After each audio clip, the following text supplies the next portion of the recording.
Hi guys, and welcome to a new video on Sonal's Life. So a few weeks ago I did my New Japan Cup preview and we're finally at the end. It's been about 3 weeks of amazing matches, and as always I thought, well, what is a Sonal's Life channel without reviewing the entire tournament? So what I'm going to basically do is have a rundown of all of my favourite matches from the blocks, the final night, how my predictions have gone, and I mean, if any of you follow me on Twitter, at wrestling_chat, you'll know exactly how that has gone already, and also what we can expect going forward, so the storylines coming out, and everything like that. So let's get going. Okay, so the block matches themselves were amazing. For most of the nights, there was one match that stood out and I went, oh my god, whether it was the first round, the second round, the quarterfinals, the semi-finals, and especially the final night. And I think that proves that whatever combination you put any of these wrestlers in, they're gonna put on amazing matches. And even if, for example, you go into a match thinking, well, here's a really obvious winner, they still put on a show that makes you think, well, maybe the other person could win. So yeah, some of the matches that stood out to me, the first one is Goto versus Tai Chi. This is one of the ones I said in my preview I was really excited for. Because the thing with Tai Chi, even though he lost, there are certain people that can bring this amazing athlete out of him. We've seen it in the past with Ishii. And I think Goto is one of those people. It was a strong style match. Both men were just hitting each other. At some point they were literally just lying on the floor because of exhaustion. But yet somehow managed to find the energy to get back up and fight again. That's a similar thing for, we had Minora Suzuki versus Kenta. If anyone watched that, it's hilarious. Basically, when Minora Suzuki comes out, Kenta is reading a newspaper during the ring entrance. One, that is disrespectful to the king of pro wrestling. But two, all it seemed to do was make Suzuki angrier. And like I said with Goto and Tai Chi, it was a pure strong style match. These two are some of the best strikers in the game, and they put on a clinic. And it showed that, yes, Kenta is known for his Bullet Club antics and cheating, but he is actually an amazing wrestler. And the funny thing is with this, is it was almost a proving ground for him, because he said that the two of them had had a match quite a few years ago in Noah, and Suzuki just beat the crap out of him. But it also proved that Suzuki, in his 50s, can still go in a proper big setting match. Not like we obviously saw Yuji Nagata and Kojima get knocked out in the first round. Suzuki went, yeah, those guys, they're like has-been, they're the third generation, but I am still up there.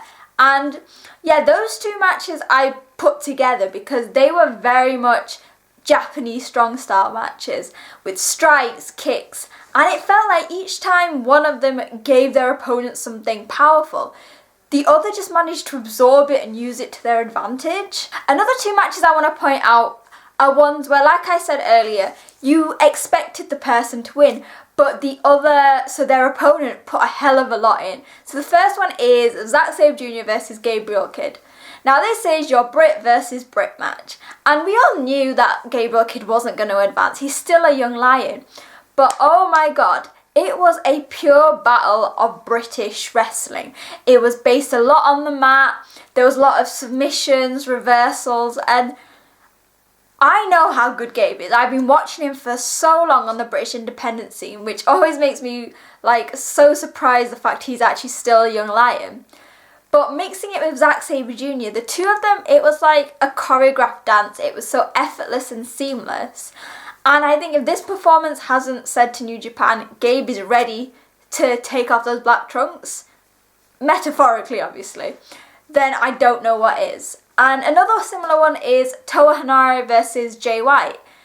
We all knew that Jay was going to win. It was supposed to be the new Japan Cup, but they went, I think, around 20 minutes.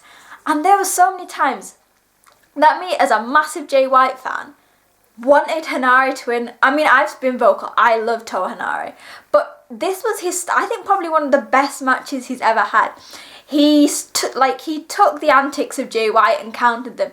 He used that heart and soul and passion that he has been learning by fighting through adversities, and he put on like I said, one of his best matches, and made Jay White think, oh shit, like this wasn't just a walk in the park like I expected. Then there are two matches which for me stood out the most in the block competition. The first one is Will Ospreay versus Zack Sabre Jr. I don't know how many times I can say it, when those two get in the ring, it's just magic. Like, they've got this long history with each other. They've wrestled countless number of times in England, across the world, and in New Japan. And this one was probably just as good. The only difference from this time and the last time they faced off was Ospreay's a heavyweight. And you could see now that whereas in the past, because people take the piss out of Zack for his little, like, very udon, like, soba noodly body, well, now Ospreay had the advantage from being a junior who was very much probably on a similar weight level. And this changed the dynamic of the match. Once again, we knew that they could counter each other for nothing because they know each other so well. But we saw Ospreay use his new weight advantage to sort of counter and sort of hit offense that we wouldn't normally have seen. So rather than seeing the aerial assassin, we just saw the assassin who was who managed to beat Zack Sabre Jr. in a match that I think Zack would approve of, because there was none of that flippy stuff that Zack probably never does. But then, like the matches they've had, it also brings out something in each man. So again, Ospreay used more submission-based wrestling, and Zack even pulled out a few moves that are not high-flying, but a bit more riskier and not what we usually see. However, there was one match that I was so excited about. I didn't care what was going to happen. I didn't care if it was going to bust my bracket, which it did. That was Shingo Takagi versus Kazuchika Okada. Now, we all know what happened in the last time they met. It was in the G1 and Okada beat Shingo with the money clip. Well, this time Shingo finally beat the Rainmaker, and it was an amazing match. It was a match of two halves, basically. The first half was Shingo dominating, making use of his upper body strength and a bit more of a mat game. Whereas it got to about halfway and Okada went, this is not how I'm going to win this. I need to change the pace. I need to quicken it. But Shingo, being Shingo, was like, okay then, that's fine. You want to do it? He was almost baiting him in, telling him, I can beat you at your own game. And he did. There was so much speed in there. And Shingo had this almost air of arrogance. He was like, if I'm fighting Okada, I need to believe I'm going to win. And we even saw him do the Rainmaker pose and even hit a Rainmaker on Okada. And I think, as much as it pained me because, like I'll talk about later, Okada was actually meant to be in the final, it was a phenomenal match. And I literally cannot say enough good things about it. And they're just a few of the matches. I could literally say there was good things about every single match. You had Toru Yano matches, which were hilarious.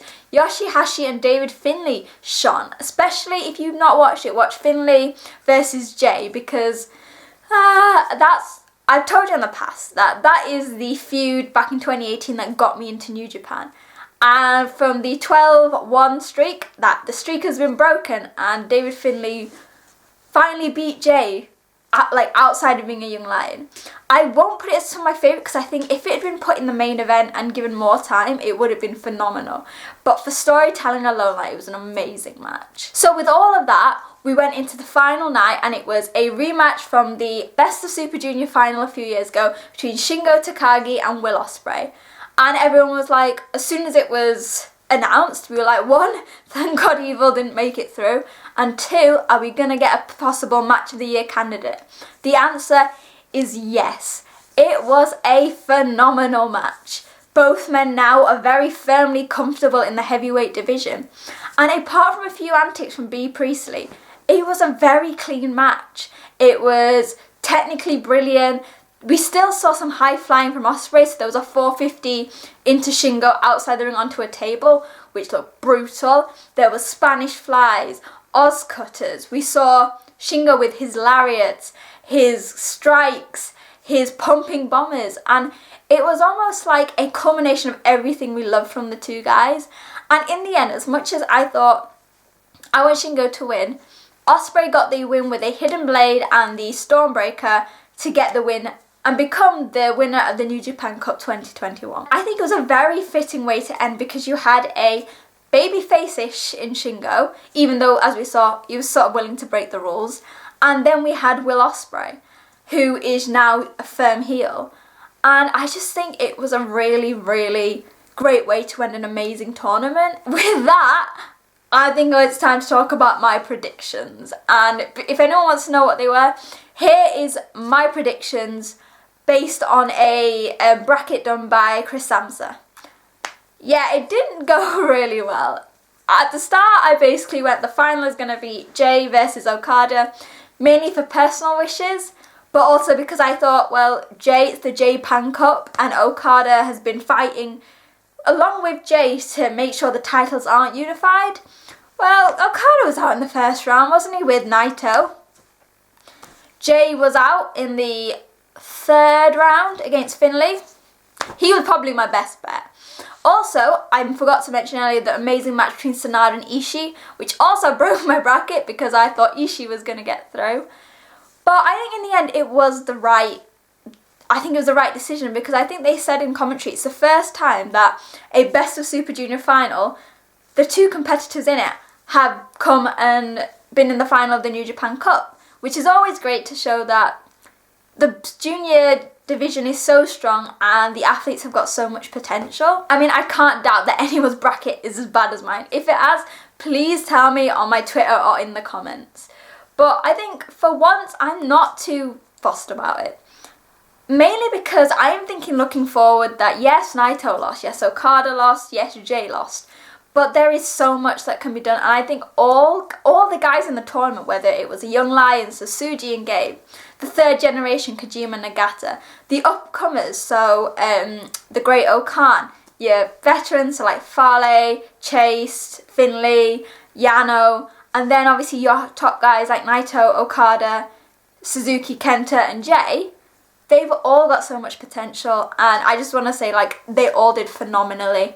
And it was a great tournament. So, going forward, now, before I say anything, and the final big thing that happened was Yo came back, Yo from Roppongi 3K. For anyone who doesn't know, I'm a massive fan of Sho and Yo as a team. So Yo basically came back on the final of the New Japan Cup and said he's back, he's ready for action on the 4th of April at Sakura Genesis. So that'll be interesting to see how that's going to come. And also a few other things I've taken from this tour. Hanare has been very iffy since his loss to Jay White. We've seen he's not really been with the Hontai spirit. He's been quite downcasted, thinking, why is he doing all this good when it's not working? A heel turn is definitely something you should all watch out for. We've got people being challenged, so Jay beat Tanahashi. He's going after the Never title. On the last show, we had the team of Yujiro, Fale and Kenta, I'm going to say, beat Yoshihashi, so that's a Never 6-man title. And then it's still the big question with the unified titles. We've got Ospreay going after Ibushi for that new IWGP World Heavyweight title at Sakura Genesis. But we have a whole list of people ready to ruin that. Okada, there's been a lot of tension we've seen. He doesn't want those belts unified. Jay doesn't want those belts unified. Could we see something, a merger between them to sort that out?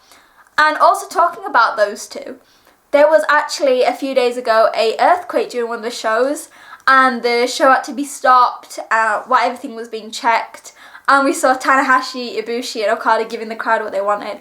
I just want to praise everyone at the arena for keeping all the fans safe, and I think it just proves how good New Japan is. That was just a side note. But yeah, my hope is Ibushi retains, he keeps this new World Heavyweight title, but we somehow manage to split them, because you know my views on this. So whether we do it with Jay and Okada together, weird things have happened. I mean, because of Jay White, Tanahashi and Okada are like BFFs, or whether it's just one of them. I'd love to see the IC title and the heavyweight title still being separate entities. But coming out of the New Japan Cup, anything could be possible. There is probably a list of guys who have got their opinions on the unification, and anything can come out of that. That is my whistle stop tour of the New Japan Cup 2021. Let me know what you think in the comments. Let me know on social media, which is wrestling_chat if you want to follow it. Who were your MVPs? So were they like me, sort of Sanada, Shingo, David Finlay, people like that? What were the matches that stood out for you? And mainly, can someone just assure me that I am not the only one who had the worst predictions humanly possible? So hopefully you guys enjoyed the video. Make sure, as always, to like, share, comment, share on social media with your friends if you think there's anyone who will enjoy my videos on New Japan. And make sure to subscribe. And I will see you guys soon. Bye!